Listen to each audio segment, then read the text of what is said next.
Astro sign channel வாயிலாக உலகெங்கும் வாழ்ந்து கொண்டிருக்கும் சகோதர சகோதரிகளுக்கு அன்பார்ந்த வணக்கங்கள் மற்றும் வாழ்த்துக்கள்.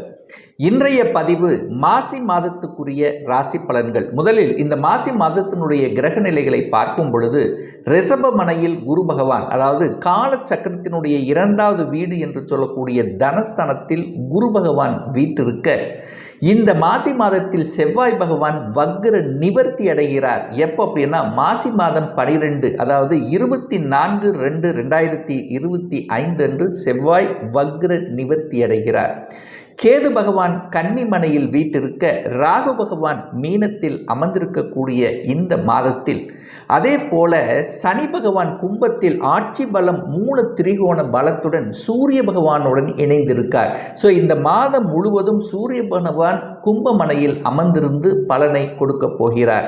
அதே போல புதன் பகவான் கும்பத்திலிருந்து மீனமனைக்கு பெயர்ச்சியாகிறார்.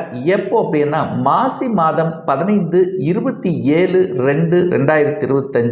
ஸோ இந்த கிரக அமைப்புகளை வைத்துக்கொண்டு இந்த மாசி மாதத்தில் என்ன மாதிரியான பலன்கள், சாதகம் என்ன, பாதகம் என்ன, எதை செய்யலாம், எதை செய்யக்கூடாது, என்ன மாதிரியான தெய்வ வழிபாடு இந்த மாதம் உகந்தது என்பதை பற்றித்தான் இந்த பதிவில் நம்ம டீட்டெயிலாக பார்க்க போகிறோம். அதற்கு முன்னால் நம்மளுடைய சேனலை நீங்கள் ஃபர்ஸ்ட் டைம் பார்ப்பவர்கள் என்றால் மறக்காம சப்ஸ்கிரைப் பண்ணிக்கிங்க. கும்பராசி அன்பர்களே, இந்த மாசி மாதம் என்ன மாதிரியான பலனை தரும் அப்படின்னு பார்க்கும் பொழுது, உங்கள் ராசிநாதனான சனி பகவான் உங்கள் ராசியிலேயே ஆட்சி பலம் மூல திரிகோண பலம் பெற்று வலிமையாக உட்கார்ந்துருக்கார். ஆனால் ராசியில் பார்த்தீங்கன்னா புதன் பகவான் உட்கார்ந்துருக்கார். அதாவது உங்களுக்கு 5க்குரியவன், பூர்வ புண்ணியத்தை தரக்கூடிய அந்த புதன் பகவானும் உங்கள் ராசியில் இருக்கிறது கூடுதல் சிறப்பு. ஸோ புதன் ராசியில் இருக்கும்போது அங்கே திக்பலம் பெறுகிறது. அப்போ நல்ல அறிவு, நல்ல சிந்தனை வளங்கள் கிடைக்கக்கூடிய தன்மை, எந்த இடத்தில் எதை பேசணுமோ அதை கச்சிதமாக பேசக்கூடிய தன்மை, இதெல்லாமே சிறப்பு. சூரியனும் அங்கே ராசியில் உட்கார்ந்துருக்கார். சூரியனுங்கிறது தன்னம்பிக்கை கொடுக்கக்கூடிய ஒரு கிரகம். அவர் ராசியில் இருக்கிறது சிறப்பு. அதே சமயத்தில் 7ஆம் இடத்தை பார்க்கிறார். அப்போ என்ன, சமூக நலன்களில் அக்கறை என்பது அதிகமாக காண்பிக்கப்படும். சூரியன் எப்படி ஒரு ஸ்ட்ரைட் ஃபார்வர்டாக இருக்கிறதோ அதே போல இருக்கணும் அப்படிங்கிற எண்ண ஓட்டங்களை இந்த மாதம் நிச்சயமாக உங்களுக்கு ஏற்படுத்தும். கடந்த 2.5 வருடங்களாக மனம் சார்ந்த விஷயங்கள், உங்களுக்கு ஜென்ம சனி நடந்து கொண்டிருக்கல்லவா, அப்போ மனம் குழப்பமாகவே இருந்துட்டு இருக்கும். தெளிவான முடிவு எடுக்க முடியாத சந்தர்ப்பங்கள், அல்லது மனம், அதாவது உங்களை எதையாவது ஒன்று ஆசை வார்த்தை கொடுத்து அதில் ஏதாவது ஒரு தொழிலையோ ஒரு மாற்றத்தையோ நோக்கி செய்து அதுக்குள்ளே போய் அதில் கொஞ்சம் கஷ்டத்தை பட வேண்டிய, அல்லது மனம் ரீதியாக சில தொந்தரவு கொடுவதற்கான தன்மைகள், குடும்ப ரீதியாக அல்லது உறவுகள் ரீதியாக சில ஏதாவது ஒரு ரூபத்தில் உங்களுக்கு மனசு நல்லா இருந்திருக்காது. மனம் இருட்டடித்து கொண்டிருக்கும் அப்படின்னு சொல்லுவேன். தெளிவான மனவில் ஒரு சோம்பேறித்தனம், ஒரு டல்னஸ், எதுவும் பிடிக்கல அப்படிங்கிற தன்மை எல்லாமே இருக்குது. ஆனால் ஒரு திருப்தி இல்லாத தன்மையை கொடுத்து கொண்டிருக்கக்கூடிய இந்த கும்பராசி என்பர்களுக்கு இந்த மாசி மாதத்திலிருந்து அப்படியே ஒரு வெளிச்சத்தை நோக்கி செல்லக்கூடிய அமைப்புங்கிறது இருக்கிறது. இனி ஒரு மாதத்துக்கு அப்புறம், இந்த மார்ச்சுக்கு அப்புறம் பார்த்தீங்கன்னா உங்களுக்கு 7.5 சனியில் ஜென்ம சனி விலகுது.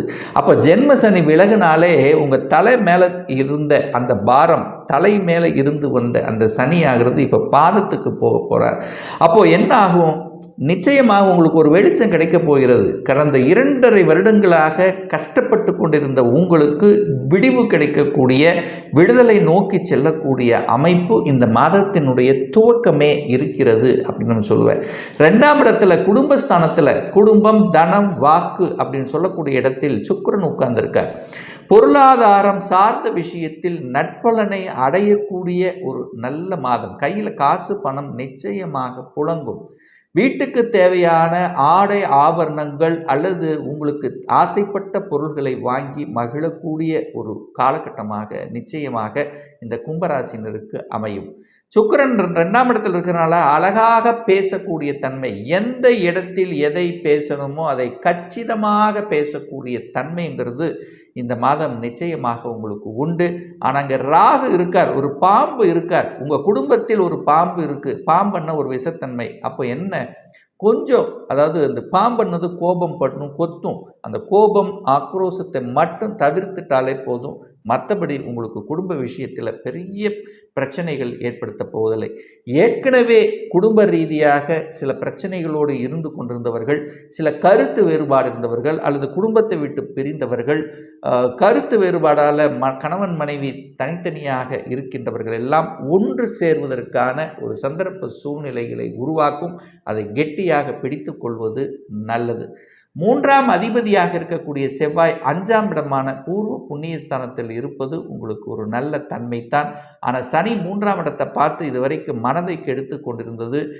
கஷ்டங்கள், அதாவது சில கஷ்டங்களை கொடுத்து கொண்டிருந்தது. பணத்தை எங்கேயாவது கொடுத்து அல்லது யாருக்காவது ஜாமீன் கையெழுத்து போட்டு அதனால் பல மன அழுத்தங்கள், பணம் கொடுத்த பணம் வரல அல்லது ஜாமீன் கையெழுத்து போட்டு அவர் கரெக்டாக கட்டாமல் அது நமக்கு பிரச்சனையாக வருது. ஸோ இந்த மாதிரியான விஷயத்தில் இருந்தவர்களுக்கெல்லாம் இப்போது விடிவு கிடைக்கக்கூடிய, தன்னம்பிக்கை கொடுக்கக்கூடிய, அதிலிருந்து வெளிவருவதற்கான அமைப்புகளை உருவாக்கும். 4ஆம் இடத்தில் குரு பகவான் உட்கார்ந்திருக்கார். தாய் ரீதியாக இருந்து வந்த பிரச்சனைகள் விலகும்.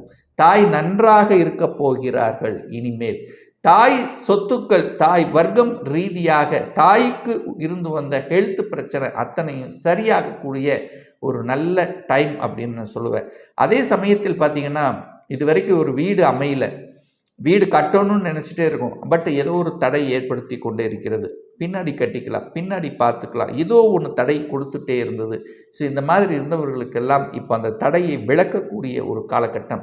ஏன்னா சுக்கிரன் வீட்டில் குருவும், குருவின் வீட்டில் சுக்கிரன் குருவும் சுக்கிரனும் பரிவர்த்தனை பெற்று ஒரு வலிமையாக இருக்கக்கூடிய காலகட்டம். ஏன்னா சுக்கிரன் தான் வீட்டுக்கு காரகன். அப்போது வீடு கட்டணும், வீடை மாற்றணும், வீடை ஆல்டர் பண்ணணும் அல்லது வீடை கட்டி வாடகைக்கு விடணும், இந்த மாதிரியான எண்ண ஓட்டங்களை கொடுக்கும். ஸோ சுகஸ்தானத்தை பெருக்கி கொள்ளக்கூடிய ஒரு அற்புதமான ஒரு காலகட்டம். விவசாயத்துறையில் இருக்கக்கூடிய கும்பராசி என்பவர்களுக்கு கடந்த 2 வருடங்களாகவே ஒரு விளைவித்த பொருள் சரியான ஒரு லாபம் கிடைக்கல, ஒரு நட்டமாகவே இருந்தது, ஒரு அழுத்தமாக இருந்தது, பிரச்சனையாக இருந்தது, உழைத்த உழைப்புக்கு ஏற்ற ஒரு வெகுமதி கிடைக்கல அப்படின்னு இருந்தவர்களுக்கெல்லாம் இந்த வருடம் நல்லா இருக்க போகிறீங்க அப்படிங்கிறத மட்டும் ஸ்ட்ராங்காக சொல்லலாம். 5ஆம் அதிபதியாக இருக்கக்கூடிய அந்த புதன் பகவான் தனக்கு 9ஆம் இடமான உங்கள் ராசிலேயே உட்கார்ந்துருக்கார். அப்போது குழந்தைகளால் நல்லவைகள் நடக்கக்கூடிய, குழந்தைகள் இது வரைக்கும் என் பேச்சையே கேட்கல, ஒழுங்காக படிக்க மாட்டேங்குது, மறதித்தன்மை இருக்குது, தான் ஒன்று நினைத்தால் அது ஒன்று செய்து தன் பேச்சை கேட்கல, குழந்தைகளால் வருத்தம் அடைந்து கொண்டிருந்த இந்த கும்பராசி என்பவர்கள் இப்போது இந்த மாதத்திலிருந்து உங்கள் பேச்சை கேட்கக்கூடிய தன்மை, நீங்கள் நினைத்தது சாதிக்கக்கூடிய தன்மை, குழந்தைகள் நன்றாக படிக்கக்கூடிய வாய்ப்புகள், சந்தர்ப்பங்கள். ஏன்னா ஏதோ ஒரு டிகிரி படிச்சிட்டோம், ஒரு கவர்மெண்ட் ஜாபுக்காவது போகணும் அப்படின்ற எண்ணத்தோடு இந்த 2 வருடங்களாக படித்து கொண்டு இருக்கக்கூடிய கும்பராசி என்பவர்கள் சக்ஸஸ் அடையல் என்று சொல்லுவேன். ஏதோ ஒரு விதத்தில் தடை இருந்தது, படிக்கலான்னு எடுப்பீங்க, சாயந்தரம் அது அப்படியே அந்த மனசு தடைப்பட்டு கொண்டு இருந்தது. அப்படியும் எழுதியிருந்தோன்னா ஒரு குறைந்த மார்க்கில் தோற்று போகக்கூடிய தன்மை, தோல்வி அடையக்கூடிய தன்மை, அதனால் மனப்போராட்டம், மனம் ரீதியான பிரச்சனைகளை அனுபவித்து கொண்டிருந்தவர்கள் ஏன் வேண்டாவே வேண்டாம், இனி கவர்மெண்ட் வேலையே வேண்டாங்கிற முடிவெடுக்கக்கூடிய தன்மைக்கு ஆட்பட்டவங்க கூட இந்த மாதம் பார்த்திங்கன்னா தன்னம்பிக்கை கொடுக்கும். விட்டுறாதீங்க, நிச்சயமாக கவர்மெண்ட் ஜாப்ங்கிறது உங்களுக்கு கிடைக்கக்கூடிய அம்சம் இந்த மாசி மாதத்திலிருந்து ஆரம்பிக்கிறது அப்படின்னு நான் சொல்லுவேன். இப்போவே பாருங்கள், இந்த மாதம் சூரியன் உங்கள் ராசியிலே உட்கார்ந்துருக்கார். தன்னம்பிக்கை கொடுக்கும். எக்ஸாம் எழுதி சாதிச்சிருவேன், தோத்தாலும் பரவாயில்ல, பட் மறுபடியும் எழுதியாவது நான் வெற்றி பெற்றுவேன் அப்படிங்கிற தன்னம்பிக்கை கொடுத்து உங்களுக்கு உற்சாகத்தை கொடுக்கக்கூடிய ஒரு மாதமாக நிச்சயமாக அமையும். இதில் மாற்று கருத்து இல்லை. 8ஆம் இடத்தை அட்டமாதிபதி வலி வேதனை என்று சொல்லக்கூடிய 8ஆம் இடத்தை குருவினுடைய பார்வை, பரிபூர்ண பார்வை, குரு பார்த்தால் கோடி நன்மைன்னு சொல்லுவோம் பார்த்தீங்களா. கடந்த 2 வருடங்களாக வழக்கில் பிரச்சனை, வழக்கு இருந்தது ஆனால் அதுக்கு சொல்யூஷனே கொடுக்கல, ஏதோ ஒரு வழி இருந்துகிட்டே இருக்குது, தான் நினச்சது செயல்பட முடியல, படிப்பு முடியல, படிப்பில் அரியர் வச்சுட்டேன், படிப்பால் சாதிக்க முடியல. ஸோ இதை மாதிரி இருந்தவர்கள் இப்போது அப்படியே மாற்றத்தை கொடுக்கக்கூடிய அம்சம்ங்கிறது இருக்குது. ஒரு சிலர் பார்த்திங்கன்னா வெளிநாட்டுக்கு போயிருப்பீங்க, கஷ்டப்பட்டு போயிருப்பீங்க, ஆனால் அங்கே போய் படிக்க முடியல, வெளிநாட்டில் ஒரு மாதிரியாக இருக்கிறது, தாய் தந்தையர்களை பிரிந்து நான் வெளிநாட்டில் இருக்கிறேன், ஒரு வெளிநாடு எனக்கு எப்படியோ போயிட்டேன், பட் அங்கே ஒரு செட்டில் ஆக முடியல அப்படின்னு இருக்கிறவங்களுக்கு கூட இந்த மாதத்திலிருந்து செட்டில் ஆகி விடுவீர்கள் அப்படிங்கிறத ஸ்ட்ராங்காக சொல்கிறேன். ஏன் சொல்கிறேன், நல்ல வேலை கிடைக்கும் அப்படிங்கிறது தான் இந்த அமைப்பு. வழிகளை கொடுத்து கொண்டிருந்ததுக்கு இப்போ வழி நிவாரணம் கிடைக்கப் போகிறது அப்படிங்கிறத சொல்லலாம். இந்த காலகட்டம் 9ஆம் அதிபதியாக பாக்கியத்தை கொடுக்கக்கூடிய சுக்கிரன் தனஸ்தானத்தில் உட்கார்ந்துருக்கார். அப்போது நிச்சயமாக தகப்பனால் நல்லது நடக்க போகுது. தகப்பன் விஷயத்தில் உங்களுக்கு இதுவரைக்கும் ஒரு சொல்யூஷன் கொடுக்காமல் இருந்தது, தகப்பன் உங்களுக்கு ஒரு ஆதரவு கொடுக்கல, ஒரு ஒத்துழைப்பு கொடுக்கலன்னா இப்போ தகப்பனால் இந்த மாதம் உங்களுக்கு நல்லவைகள் நடக்கக்கூடிய அம்சம் என்பது சிறப்பு பெறுகிறது. வெளிநாட்டு தொடர்புகள், வெளிநாட்டு வாணிபங்கள், வெளிநாட்டு மூலியமாக நட்புகள், வெளிநாட்டு அதாவது ஒரு ஏற்றுமதி இறக்குமதி, இந்த மாதிரி வெளிநாட்டு தொடர்புகளை கொடுக்கக்கூடிய அமைப்பு, வெளிநாட்டு நண்பர்களை கொடுக்கக்கூடிய அமைப்பு. இங்கே உள்ளூர்லேயே நமக்கு வேலை கிடைக்காதவங்களுக்கு இப்போ வெளியூரில் வேலை கிடைக்க, அல்லது வெளி மாநிலத்தில் அல்லது வெளிநாட்டில் வேலை கிடைக்கக்கூடிய அமைப்பு இருக்குது. நீங்கள் அப்ளை பண்ணி பாருங்கள், சக்ஸஸ் கொடுக்கக்கூடிய அமைப்பில் இந்த மாதம் உங்களுக்கு சிறப்பு பெறுகிறது. அப்போது கஷ்டங்களோடு இருந்த இந்த கும்பராசி அன்பர்களுக்கு இப்போ கஷ்டத்திலிருந்து விடுதலை பெற்று நிவாரணம் கொடுக்கக்கூடிய ஒரு அற்புத மாதம் தான் இந்த மாசி மாதம் அப்படின்னு சொல்லுவேன். ஒரு நல்ல தெய்வ வழிபாடு இந்த மாதம் எடுத்துக்கொண்டால் மாசி மாதம் 14, அதாவது 26/2/2025 அன்று மகா சிவராத்திரி வருகிறது.